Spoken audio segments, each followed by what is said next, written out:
お前みたいな無能は目障りなんだよ。どうせ周りに媚びを売って評価を上げただけなんだろ。仕事もろくにしない給料泥棒が。仕事で成果を上げた俺は嫌味な上司に妬まれてしまい、こんな暴言をしょっちゅう吐かれていた。精神的に疲れてしまい、どん底にいると思ったけど、ここから思わぬ展開が待ち受けていた。俺の名前は松山祐樹。とある民間企業で会社員をしている。両親もごく普通の一般人だったけど、人には優しくしなさい。そうすれば周囲の人も優しくしてくれるし、冷たくすればいざという時誰も助けてくれないからが口癖だった。小さい頃からそう言われて育った俺は自然とその考え方が身についた。学校でもクラスメイトには親切にしていたから友達は多い方だった。小学校4年生になり新しいクラスになると事件が起きた。そのクラスにはガキ大将気取りの飯塚という男子がいて、気の弱いクラスメイトに嫌がらせをしていた。その中でよくターゲットにされていたのが吉田博だった。博はおとなしくて小柄だったから標的にしやすかったのだろう。飯塚の嫌がらせはひどいものだった。プロレスごっこと称して博を殴ったり蹴ったりするのは当たり前で、博の持ち物を窓から捨てることもあった。まさにやりたい放題だった。ある日、俺が学校でトイレに行くと、調子に乗った飯塚が博のランドセルをトイレのゴミ箱に投げ込んでいた。お前のランドセルなんかゴミ同然だろ。飯塚はゴミ箱に入ったランドセルを何度も何度も足で踏みつぶした。博は何か言いたそうに口をパクパクさせていたけど、飯塚には怖くて逆らえないのか、何も言えずにおろおろするばかりだった。博は俺に気づくと、助けて、と目で訴えかけてきた。俺も怒りが頂点に達していたところだった。当時、博とは仲がいい方じゃなかったけど、そんなことは関係ない。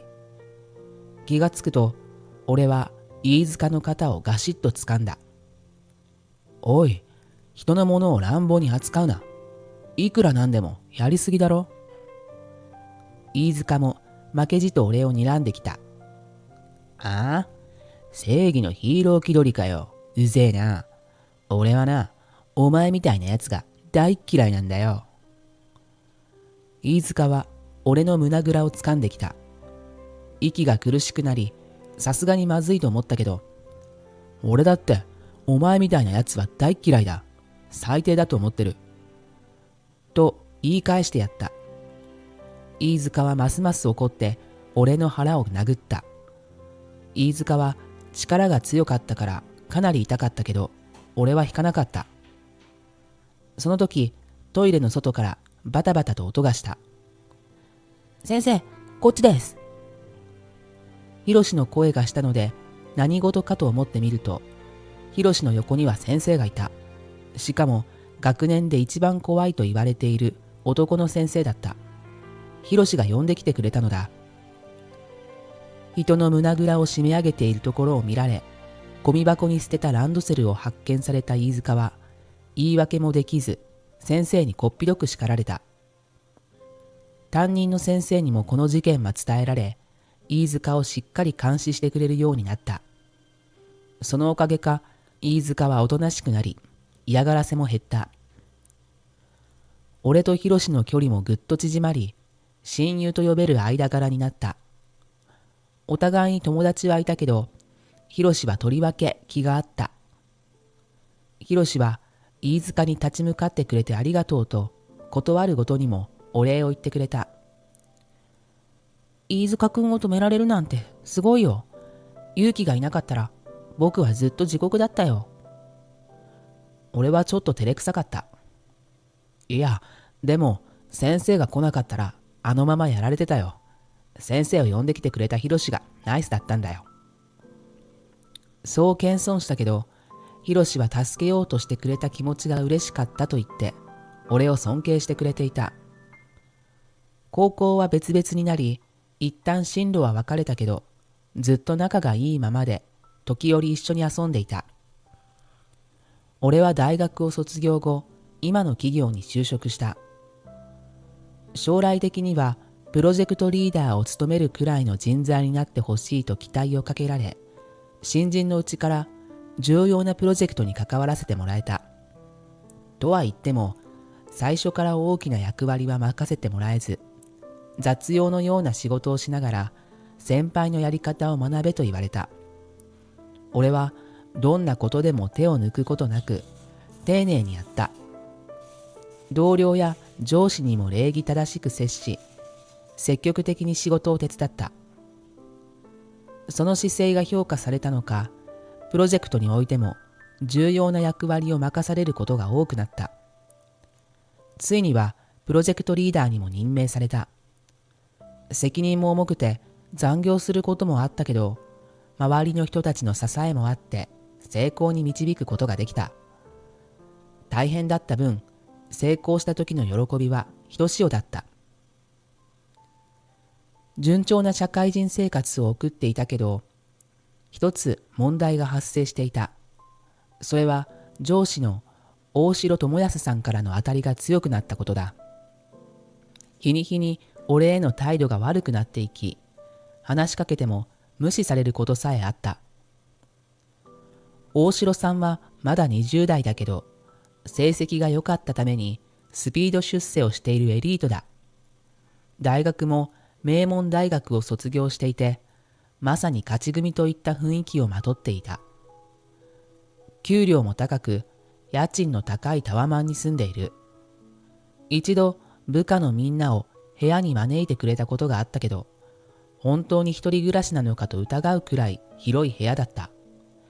その一角には高級腕時計がずらりと並んでいたのを覚えている。とても同じ会社員とは思えなかった。家に招くくらいだから、大城さんは俺の教育のためにあえて厳しくしているのかと思ったけど、どうやらそうじゃないらしい。俺の人格を否定することまで言ってくるからだ。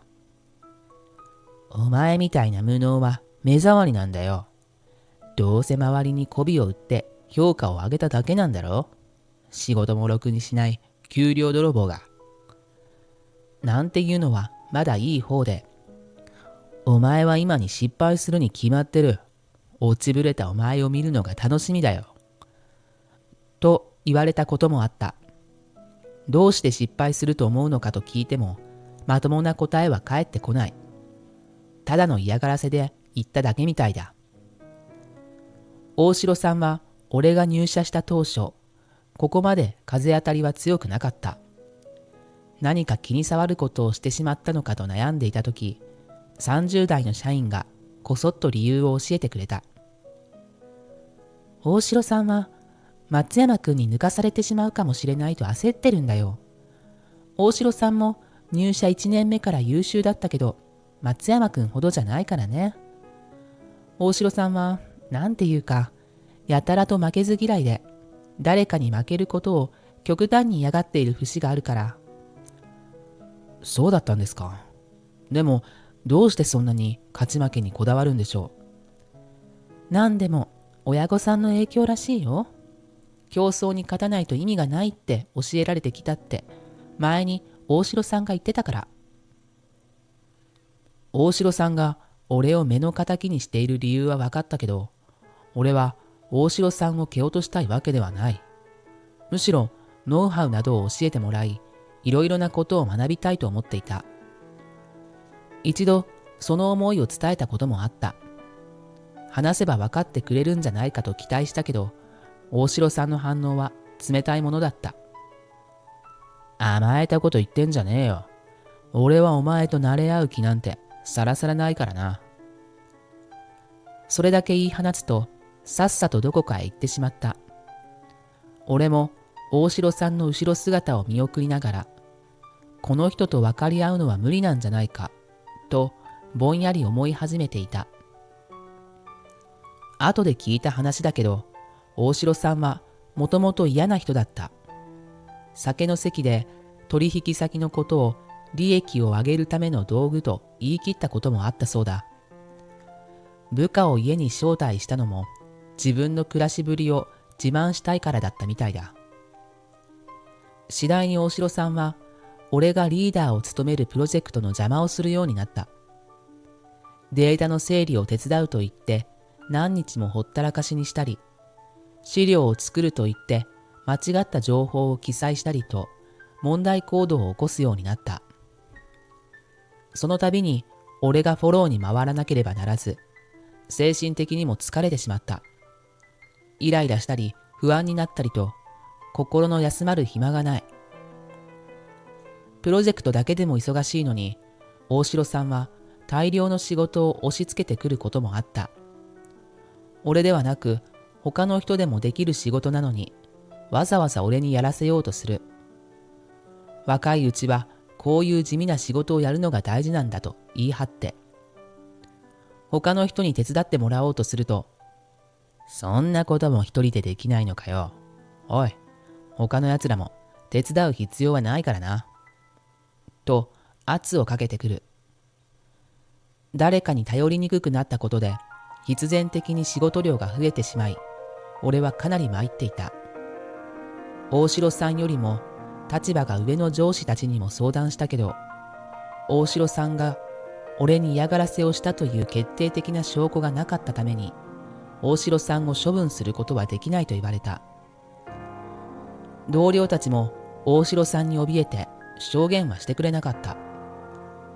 エリート上司とただの平社員を天秤にかけたら、そうなるのは当然のことかもしれない。ストレスがたまり、不眠や体のだるさに悩まされるようになったけど、プロジェクトを途中で投げ出すことはできない。何より大城さんのような人間に屈して逃げるなんて嫌だった。俺は大城さんのことを一旦棚上げして、プロジェクトの進行を頑張ることにした。エナジードリンクを飲み、頭を無理やり起こして仕事に励んだ。しかし、大城さんのせいで仕事の量が増えている。プロジェクトにミスがないか、チェックにかける時間が削られてしまう。その結果、プロジェクトで製造する商品の数を間違えていたのに、気づかずそのまま話を進めてしまった。その後、チームメンバーの一人がミスに気づいたものの、すでに時遅し。すでに商品は製造した後で、本来必要な個数の倍は作っていた。そんなに売りさばけるはずもなく、結局大量の在庫を抱えることとなってしまった。プロジェクトは大失敗だ。会社にも損害を与えてしまった。俺は上層部に呼び出され、失敗の原因を説明することになった。上層部の一人は失望したかのようにつぶやいた。松山くんがリーダーでこんなミスが起きるなんてな。他の人たちも落胆した様子だった。俺も期待を大きく裏切ったことに申し訳なさを感じていた。ひたすら謝罪の言葉を口にすることしかできなかった。自分の部署に戻ると、大城さんがニヤニヤしながら近寄ってきた。大変だな。プロジェクトが失敗したんだって？調子に乗ってたからこんなことになったんだろうな。悔しかったけど、失敗したことは事実だったから言い返すことはできなかった。大城さんは今回の件につけ込んでさらなる嫌がらせをしてきた。俺が作った資料には必ずケチをつけ、長時間にわたって怒鳴るようになった。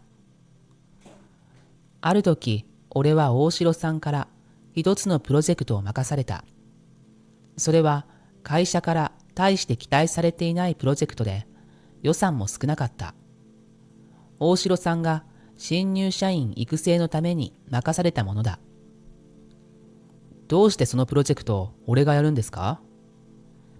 お前、この間別のプロジェクトで失敗しただろ？失敗したやつにはチャンスを与えるべきって言うじゃないか。上層部にもそう説明してある。ありがたく思えよ。大城さんはあざけるような笑みを浮かべていた。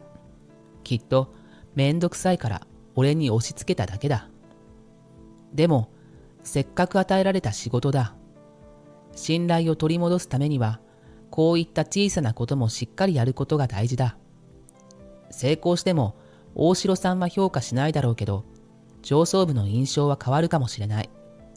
一生懸命取り組むことにした。ちょうどその時、俺に追い風が吹く出来事が起きた。配置転換で俺の部署に移動してきた社員が積極的に手伝ってくれたのだ。その社員はなんとヒロシだった。実はヒロシは俺と同じ会社に入っていた。示し合わせたわけでもないのに、自然と同じ会社を選んでいたところに運命を感じずにはいられなかった。任されたプロジェクトは会社から期待されていないというだけあって、割り当てられた人員も少なかった。規模は小さいものの、やるべきことはたくさんあった。ヒロシは、僕にできることなら何でもするから、と言ってバリバリ働いた。俺が疲れているときは早めに帰っていいと言って自分が仕事を引き受けてくれたくらいだ。そのうちヒロシが病気になるんじゃないかと心配したけど、平気だからと休むことはしなかった。プロジェクトリーダーは俺なのに、なんでそんなに頑張るんだ？それにあんまり俺の味方をすると大城さんに目をつけられるぞ。